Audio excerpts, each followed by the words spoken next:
Hey, Fanboy Nation. This is your pal Daffy Duck, and you're watching. We're watching You're watching Fanboy. Fanboy, fanboy, etc. Fanboy Nation. God, I assume Tom. Today, I have the pleasure of speaking with one of the greatest announcers in the history of the WWE. Only second to Howard Finkel, because we got to give the Fink the credit he's always deserved. And one of the announcers for Professional Fight League, Lilian Garcia. How are you today? Hey, RC, I'm doing great. Thank you. And I'm so glad you said that about Howard. Oh, my God. I loved Howard. Just amazing. It was sad because I finally got to talk to Mandy Rose, and the day I interviewed her, Howard had just passed 45 minutes prior. So it was a bittersweet interview with her. Yeah. And I don't know that I could have done the interview at all, just because I have to give Howard the props. I mean, he definitely helped me, especially coming the very first day at work. And I didn't even know till 3:30 that afternoon that I was going to be replacing him and, you know, announcing for Monday Night Raw. And needless to say, I didn't even know how to do the job. So thank God it was Howard and Tony Finkle Tony Chimmel that helped me through that. But Howard, anytime I had a question, he was always right there. He's like, whatever you need, Lil. And he could have been really bitter, and he wasn't. He was just amazing. But not only Raw, WrestleMania, the Royal Rumble, SummerSlam, you know, the Big Four and everything else. So you've done so much just with your announcing career. And now that Professional Fight League is going over to ESPN and ESPN Plus, that's added bonus. Yeah, you know, we've been on ESPN since the conception of the PFL. I came in last year as my first year, and it was just really fun because I'd never done MMA. And so it was just, it seemed like the natural progression of what to do next. And yeah, when they called me, I'm like, yeah, let's try this out. And now, of course, we were going to have a season this year, and it didn't work. But next year, I'll be back in the cage. They made the announcement just this week. And it's going to be great because, you know, I broke barriers there too and was the first female and also Latina to ever be as an announcer in cage, you know, in the Professional Fighters League in combat sports. So very big honor. Well, don't worry. I already hit them up for our press passes for next year, so we're already ready. We'll see you after that. Awesome. But today we're talking about your new show that premieres Monday at 10 a.m. Eastern Time on October 26th, the Chasing Glory podcast with the WWE Network. Fill us in on what Chasing Glory is and how this all came about. Yeah, wow. Well, it's been a labor of love since 2016 when I left the WWE, trying to decide what do I do next. And as I was taking care of my father, because he was passing away from bladder cancer, he was like, Lil, I don't want you just sitting here taking care of me. Like, do you have any ideas what you can do next? And I told him how I had this idea in 2004, where it really came with the women that I was working with and the stories that I was hearing and all the struggles that they'd gone through in their lives to get to where they were. And I was like, wow, if anybody knew these stories, I think they really could identify with them even more and also get inspired by their stories. And that's exactly what I ended up doing. I started it in November 2016. Luckily, my dad was able to watch it for a month before he passed away on Christmas Day in December. And so I got his blessing. He had tears in his eyes watching the episodes. And so it's just very special. And I continued it. And then this year, WWE reached out and asked me if I would consider putting it on the network. And I'm like, heck yeah. I think it's great that it's going to be on the free version of the network as well. And it just seems like the perfect partnership because majority of the people that I interview are WWE superstars anyway. So just having a bigger platform where more people can actually access the show and get to hear these real life human interest stories of their favorite superstars, it's going to be really impactful. And Monday is going to be great with my first guest. And do we get to find out who the first guest is, or is it going to be a world premiere surprise? No. So Fridays, I always do what's called Glory Friday. If you follow the show at Chasing Glory on Instagram, you'll get things all throughout the week, all Chasing Glory related. But Glory Friday is where we announce who our guest for Monday is going to be. And so it got announced that Braun Strowman is kicking it off. Can he even be in frame sitting at the desk with you?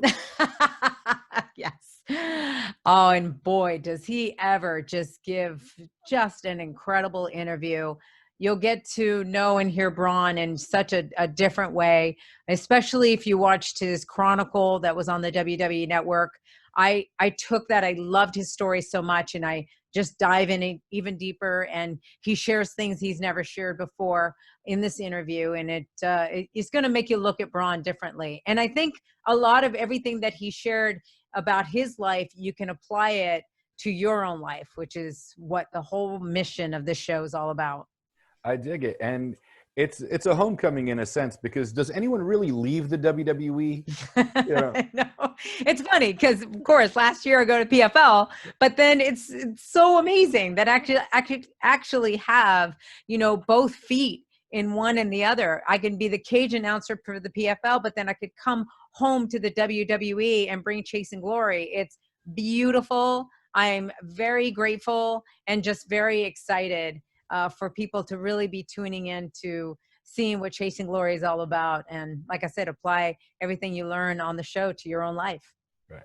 Well, I'm marking out right now talking to you, so I'm excited about that. But you had to have marked, well, thank you, but you had to have marked out for somebody at some point in one of these 4-year interviews. So who was your biggest mark out moment?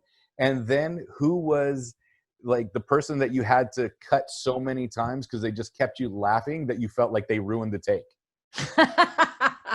Well, first of all, I never really cut the show. So just so you know, what you guys really see, like that is, I don't even remember when the last time I edited a show, because I really like to keep it real.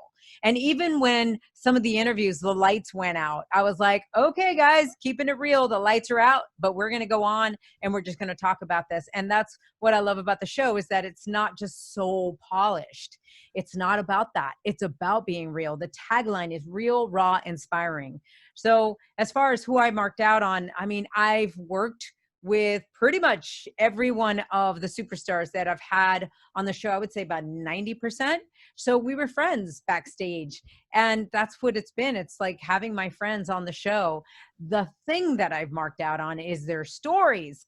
I've worked with these people for so many years, and I was like, wow, how did I not know that about you? And now this makes sense, and now I understand you better. And that's the beautiful side of getting to hear these in-depth conversations. Right. And then you find out something like the Miz is a part-time dog walker or something, just to, Yeah, we haven't had the Miz on the show yet. I'm dying to have him on the show and have John Morrison on the show. So many people that I haven't had on the show yet that I can't wait for their stories. John's hilarious, and he's one of the nicest guys on the face of the planet. Like, you want to dislike John because not only is John gorgeous and like in the best shape ever, but he's nice on top of it. So you're like, really? Yeah. You're the trifecta? Yeah, it's hard to find, right? Yeah. No, but that's the great beauty of the superstars. And I think that that's why WWE is so successful, is because the people that are there are genuine. They even go to other, movie sets or TV sets. And first of all, they usually do their script in one take. And the director's always like, how did you do that? It's like, oh, because I work on live TV. Like, we only get one take. But second of all, dependable, so friendly, so nice, no airs about them. And that's what the superstars are all about. And that's what I love working with them because of that. All right.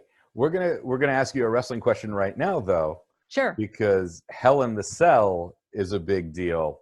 Yeah. Tell us all your predictions for that one. Oh, my God. At least the main event.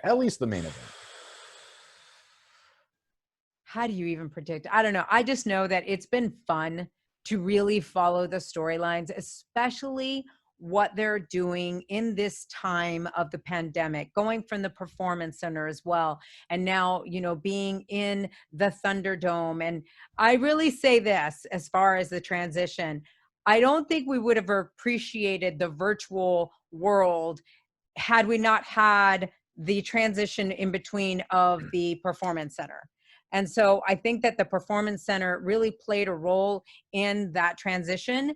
But I say kudos to the WWE for keeping us entertained even during the worst time of COVID and when everything else was shutting down. So I have to say props to them, and just all the superstars that are going out there. And it's not easy performing to, a no crowd to then just performing to TV screens or LED screens.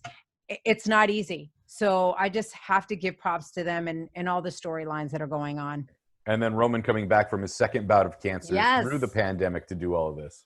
Right. I mean, he's putting himself, on the line every single time because his immune system is not what the normal body is. And so, that's why I say everybody who's going through that, or whether you have a loved one at home that might have diabetes or obese or something that is more susceptible to COVID, and yet you got to go work, and I love that the WWE is not pressuring them either. If you're not comfortable, then they're fine with it.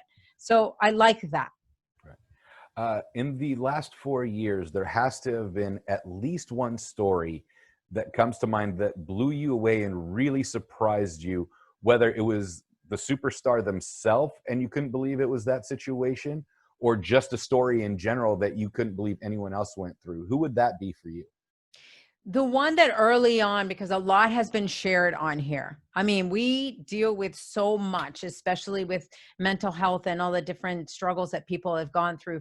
I've shared I've been the first one to share. I went through years of being bulimic and also being bullied, and how I was able to overcome that. We've had people that have talked about cutting and why they cut, because I could never understand that, but now I do, thanks to this show. But early on, there was Mickey James who came on and talked about the fact that she'd been molested for years. And when she shared her story and said, you know what, I'm choosing your show to talk about this, and I don't want to hide behind it anymore. I don't want to be ashamed about it like I did something wrong. She gave permission for everybody around the world that has gone through a hard time, whether it's exact her situation or any other situation, to be like, this is something that I don't need to hide. This is not my fault. This is something that I've gone through, but it doesn't have to identify who I am. And so for me, since that happened, I think that was like the first 5 episodes back in like 2016. So when that happened, I was like, wow, there's something very special here.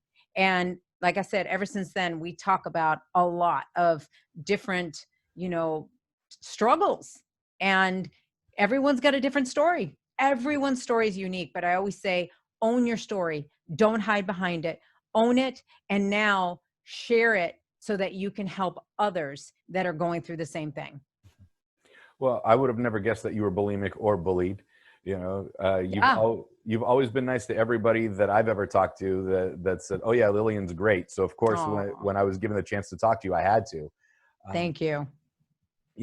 Everything that's going on recently. I mean, we also lost Road Warrior Animal recently. Yeah. And so there's a lot of stuff going on in the world of professional wrestling and sports entertainment. And then I know Keith Lee's re-recording his ring entrance. So I think Keith would be an interesting interview. Oh, he's been on. You have to tune in. As a matter of fact, what's so great is that you can actually go back any past episodes. Maybe got over almost 150 episodes before this whole thing happened with me going to the WWE Network. So we have Keith, incredible story. We got him, I think it was at the end of last year. So it wasn't that long ago. And you could see his progression from the end of last year to now. So I say to people, look, the video is going to be available on the WWE Network. The audio is going to be available wherever you get your podcast, just like before. So you can download that. But you can also go back and listen or watch on YouTube at the past episodes that we have of Chasing Glory. Fantastic. Hopefully Keith got to sing for you, because he's got a gorgeous voice. I saw the he's movie, The Main Event. amazing. Yes, he's amazing. And we even talk about when he was on Main Event in the movie and his thoughts about doing more acting. And so, I would love people to definitely check that out. Perfect. Lilian, before I let you go, give us a sneak peek for Monday morning's premiere, because we know it's Braun Strowman. Yep. Something we're going to be really surprised to learn. Just, throw out that little teaser for us. Well, I kind of maybe said it a few minutes ago when he literally said, wow, I've never said this before. Whenever you hear somebody say that, they're about to reveal something that they've kept locked up. And when he says it, he's like, it just feels so good to talk about all this. And especially even with what he shared in the Chronicle, he's like, I carried it for so long that I didn't realize what a burden it had been on my life. And like, I felt like it was this secret that I could never let out. And he goes, and I don't know what I was so scared about. He goes, and now that I've shared it, he goes, I'm receiving thousands of messages of people that have either gone through the same thing or really resonated with it. And just, you know, now are seeing me different and with my own struggles. And so, like I said, we dive even deeper. We take from what you see in the Chronicle and we really dive in deep. And it's just an incredible interview. So fun as well. There's so much memory lane stuff that we share. And then what's fun too, on YouTube later on in the week, we release what's called the Chasing Glory Speed, Not Speed round, which is where I put him in the hot seat. I ask some really just spitfire questions and it's hilarious what comes out of it. So again, you guys are going to be entertained all week long with Braun Strowman. I love it. Chasing Glory with Lilian Garcia, world premiere on the WWE Network, 7 a.m. Pacific, 10 a.m. Eastern Time, Monday, October 26th, and every Monday, same time following. Remind everybody where we can find the show and you on social media, Lilian. Yes. Myself, it's at Lilian Garcia on Instagram and Twitter, and Lilian is spelled with one L in the middle. You can also follow me on Lilian Garcia official fan page on Facebook, LilianGarcia.com for everything of mine. And then for Chasing Glory, all you have to do is go to @ChasingGlory, which is on Instagram, and ChasingGlory.com. And of course, make sure you guys subscribe and definitely to the network where you can see it for free. That's the right price. I can't wait to see you face-to-face ringside at PFL and hopefully a WWE event once we can actually get together. Yes, absolutely. That'd be great. Thank you. Thank you.